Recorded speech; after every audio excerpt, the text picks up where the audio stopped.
Hello everyone, welcome back to our channel. আমি তাহলে চলে আসলাম নতুন একটা ব্লগ ভিডিও নিয়ে। তো অনেক দিন পর আজকে ব্লগ ভিডিওটা আপলোড করছি। প্রায় অনেক দিন হয়ে গেল, 10-15 দিন হয়ে গেল আমি কোনো ব্লগ ভিডিও আপলোড করতে পারছি না। তাই ভাবলাম চলো আজ যেহেতু দীপাবলি, সকলকে জানাই শুভ দীপাবলি প্রীতি এবং শুভেচ্ছা।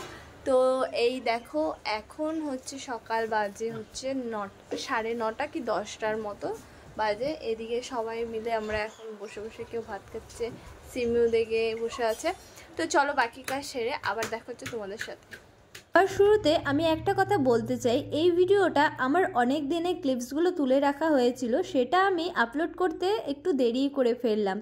এই ভিডিওটা আমার অনেক দিন বলতে কালী পুজোর দিন আমি এই ভিডিও ক্লিপসগুলো তুলেছিলাম, তোমাদের সাথে ভেবেছিলাম শেয়ার করব। সেই জন্য সময় মতো আমি তোমাদেরকে ভিডিওটা শেয়ার করতে পারিনি। তার জন্য আমি ভাবলাম যেহেতু ভিডিওগুলো আছে, তাই ভাবলাম চলো তোমাদেরকে এডিট করে শেয়ার করে দিই। সেই কালী পুজো কবে চলে গেছে আর আজ আমি ব্লগ এডিট করছি, কারণ এর আগে কুচবিহারে গেছিলাম, ওই ব্লগগুলো এডিট করে ছেড়ে দিয়েছি। সেই জন্য আমি বললাম চলো দেখতে থাকো আর সাথে থাকো। 2000 years later.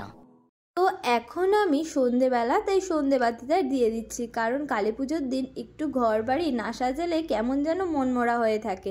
সেই জন্য আমি এখানে বাড়ি আগে সাজিয়ে তারপর চলে গেলাম আমাদের পাড়ার যে পুজোটা হচ্ছে সেখানে। তো এখন এখানে ফিতা কাটা হবে, আমাদের এখানে সবাই রয়েছে, প্রধান উপপ্রধান সবাই রয়েছে, সবাই মিলে একসাথে এখন মায়ের মন্দিরের ফিতা কাটা হয়ে মাকে উদ্বোধন করে তারপর আমরা সবাই পুজোয় বসবো। ও না না, এবছর তো আমি পুজো দিতে পারবো না, কারণ ওই যে বলেছিলাম তোমাদের ঠাকুমা মারা গিয়েছিল, তার জন্য 1 বছর কোনো পুজোই দিতে পারছি না। সেই জন্য প্রচুর মন খারাপ, অনেক দূরে দূরে থাকতে হচ্ছে পুজো এমনকি পুজোর যেগুলো কাজ রয়েছে সব কিছুর থেকে অনেক দূরে দূরে থাকতে হচ্ছে। এবার আমাদের মন্দিরের ফিতাটা কেটে নেওয়া হয়ে গেছে, এবার আমি চলে আসলাম বাড়ি, যেহেতু তোমাদের দাদাভাই চলে এসেছে, ওর জন্য আমরা ওয়েট করেছিলাম কখন ও আসবে আর আমরা সবাই মিলে বাজি ফাটাবো। ছেলেটাও অনেকক্ষণ ধরে ঘ্যান ঘ্যান করছিল, কিন্তু না, আমি ওকে বলেছি বাবা আসুক তারপর আমরা সবাই মিলে একসাথে বাজি ফাটাবো। সেই জন্য তো ওর কথা মতো আমার কথা মতো তোমার দাদাভাই চলে এসেছে, তারপর আমরা সবাই মিলে একসাথে কত মজা করে বাজি ফাটিয়ে আবার একটু রেডি হয়ে ঠাকুর দেখতে বেরোবো। তার মধ্যেই একটা কেলেঙ্কারি ঘটে গেছে। চলো তোমরা পুরো ভিডিওটা না দেখলে কিছু বুঝতে পারবে না, তোমরা দেখতে থাকো আর সাথে থাকো আর আমাদের ব্লগ মজা নাও। 2000 years later.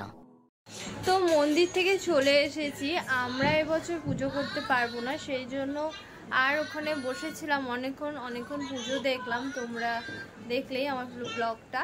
তো এখন একটু রেডি হয়ে দেখো, এখন আমি আর টুকাই রেডি হয়ে বসে আছি, তোমাদের দাদাভাই এখন রেডি হবে, আমরা একটু বেরোবো ঠাকুর দেখতে, যেহেতু এই বছর পুজো করতে পারবো না, সেই জন্য এখন একটু রেডি হয়ে আমরা এখন বেরোচ্ছি। তো চলো কোথায় যাচ্ছি না যাচ্ছি তোমরা দেখতে থাকো আর সাথে থাকো। আর হ্যাঁ, অনেকদিন যেহেতু ব্লগটা পোস্ট করা হয়নি, তো একটু সবাই সাবস্ক্রাইব করে দিও আর like comment share and tata.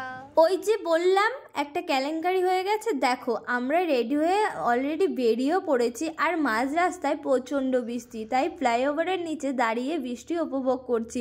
পুজো দেখতে আর কি যাব, ঠাকুর দেখতে কি যাব, বৃষ্টিটাই প্রথমে নেমে গেল, তাহলে আর মন মেজাজও বেকার খারাপ হয়ে গেল। তার সত্ত্বেও আমরা একটু দু একটা ঠাকুর দেখতে মানে ভিজেই দেখলাম আর কি। তো চলো, বাচ্চাটাকে তো ভেজানো যায় না, সেই জন্য আমি বললাম চলো আর বেশি দেরি করতে হবে না, এই প্যান্ডেলটা আরেকটা প্যান্ডেল দেখে আমরা সিধা চলে গেলাম হোটেলে কিছু খাওয়া দাওয়া করতে, কারণ ডিনার টাইম হয়ে গেছে।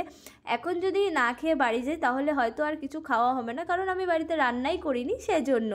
তারপর এখানে আমি বসে বসে ওয়েট করছি, খাওয়ার দিতে একটু দেরি হচ্ছে, কারণ পুজোর টাইম সবার দোকানে ভিড় থাকে সেজন্য। তারপরে আমাদের খাওয়ার চলে আসলো রাতের জন্য, চানা মশলা, এমন চিকেন কষা আর হচ্ছে রুটি আর হচ্ছে এইসব দিয়ে আমরা খেয়ে দিয়ে তারপর চলে আসলাম বাড়ি। দেখো যেই আমরা বাড়িতে ঢুকেছি সে অমনি বৃষ্টি কমে গেছে, আর যখন থেকে বেরিয়েছি ঠাকুর দেখার নাম করে তখন থেকে বৃষ্টি পড়েই যাচ্ছিল। তো যাই হোক, কপালে যেটা ছিল সেটা হয়েই গেছে, ওটা আর ভেবে অত লাভ নেই, আগে বাড়িয়েও লাভ নেই। চলো এখানেই আমি ব্লগটা এন্ড করছি। যদি ভিডিওটা ভালো লেগে থাকে অবশ্যই like comment share and subscribe. দেখার জন্য নতুন একটা ব্লগের সাথে।